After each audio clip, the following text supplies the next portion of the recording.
आप हमारी ऑडियंस को कुछ टेक होम मैसेजेस देना चाहेंगे कि कैसे वो अपने यूरिनरी सिस्टम को जहां तक पॉसिबल हो स्वस्थ रख सके?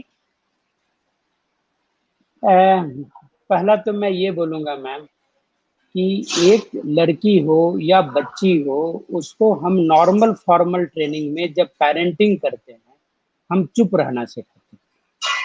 उनको बोलना सिखाएं कि वो अपनी ज़रूरतों के लिए तो कम से कम बोलें, टॉयलेट जाने के लिए तो बोलें।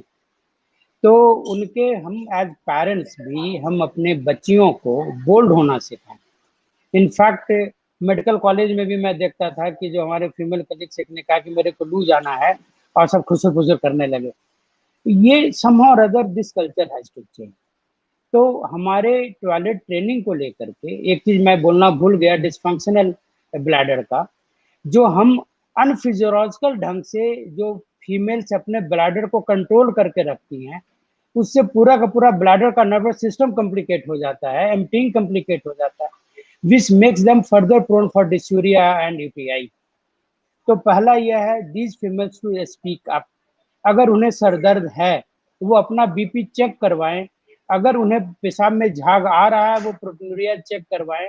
अगर बेड वेटिंग हो रही है तो probably they are having VU और वेसाकोरेटिक रिफ्लक्स, वो उसको अपने पेरेंट्स को बोलें और पेरेंट्स इस चीज को बताएं। ये एक। दूसरा मैंने एक प्रॉब्लम देखा है कि अगर यंग फीमेल को कोई इन्फेक्शन हुआ या कोई ट्रीटमेंट की जरूरत पड़ी, चाहे वो हाइपरटेंशन और समथिंग, वो शादी के बाद छिपाना चाहते हैं। और उसके बाद बहुत बार ऐसा देखा है कि एक सिंपल सा बीपी था जिसको उन्होंने नहीं लिया, क्योंकि ससुराल में कैसे बताएं कि मेरे को बीपी की दवा चल रही है, और प्रेगनेंसी में सीधा eclampsia, this is very very common. तो इस चीज को मैं बताना चाहता हूँ कि कम से कम जो हस्बैंड जो है उनसे तो कन्फाइड करके आप मेडिसिन वगैरह में, चेंज ऑफ प्लेस हुआ है लेकिन चेंज ऑफ हेल्थ वगैरह ये सब नहीं होना चाहिए। तीसरा मैं ये बताना चाहूंगा, pregnancy is unique to females but this is only physiological condition which can actually kill। और बहुत बार मैंने देखा है कि प्रेगनेंसी के टाइम में रेनल प्रॉब्लम हुआ था, चाहे वो हाइपरटेंशन हुआ हो या प्रोटीनूरिया हुआ हो या पोस्टमार्टम में केआई हुआ हो, फीमेल्स उसे इग्नोर कर देती हैं और 3-4 साल के पास they end up getting advance kidney failure. तो pregnancy again is a serious business. और कोई भी क्वालिफाइड, आपका तो डोमेन है वो मैम, आप देखो जो भी फीमेल्स आपके पास रेगुलर एंटीनेटल चेकअप कराती हैं उनके रिजल्ट अच्छे होते हैं, और जो ऐसे अनबुक्ड आती हैं वी गेट स्केयर्ड कि उनको क्या होगा क्या नहीं होगा। तो इसको लेकर के जो आजकल गवर्नमेंट ने चलाया चीप चीप सिजेरियन, बस ये काफी नहीं है चीप सर्जरी। एक्चुअली जो पूरा का पूरा pregnancy needs to be supervise under the command of a qualified gynecologist and obstetrician like you। तो that was one thing। दूसरा, ये फीमेल को बड़ी चिंता होती है कि घर का खर्चा कैसे बचा, तो खुद की यूटीआई हुई तो वही केमिस्ट से दवा मंगवा लेना है, इससे पैसे बचते नहीं हैं। आप एक्चुअली फीमेल एक घर का पहिया है, और अगर वो बीमार हो जाती है पूरा का पूरा घर तबाह हो जाता है। तो फोर्थ पॉइंट वुड बी कि जो आप छोटी छोटी बचत करने की कोशिश करती हो, आप एक्चुअली आप हार्म कर रही हो, घर का भी, अपना भी, अपने स्पाउस का भी, बच्चों का भी।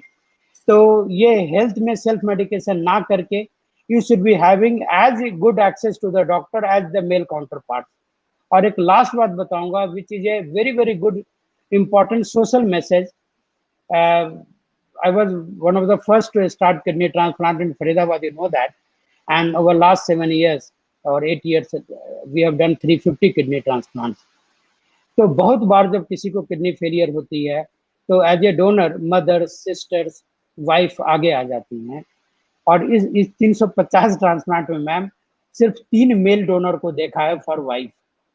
तो ये डिस्पैरिटी जो है कहीं, ये आई थिंक कि ये सोसाइटी के चेंज करने से ही आएगा। We have come a long way, लेकिन अभी बहुत कुछ करना है इस पे, and this is again a matter of debate कि हेल्थ केयर इक्विटेबल नहीं है।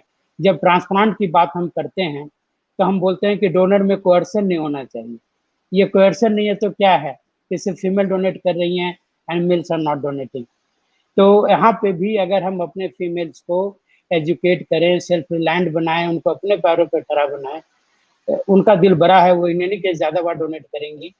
बट आई थिंक कि ये जो सोशल डिस्पैरिटी है, that also needs to be looked into. So these were the 5 points which I thought I should tell you.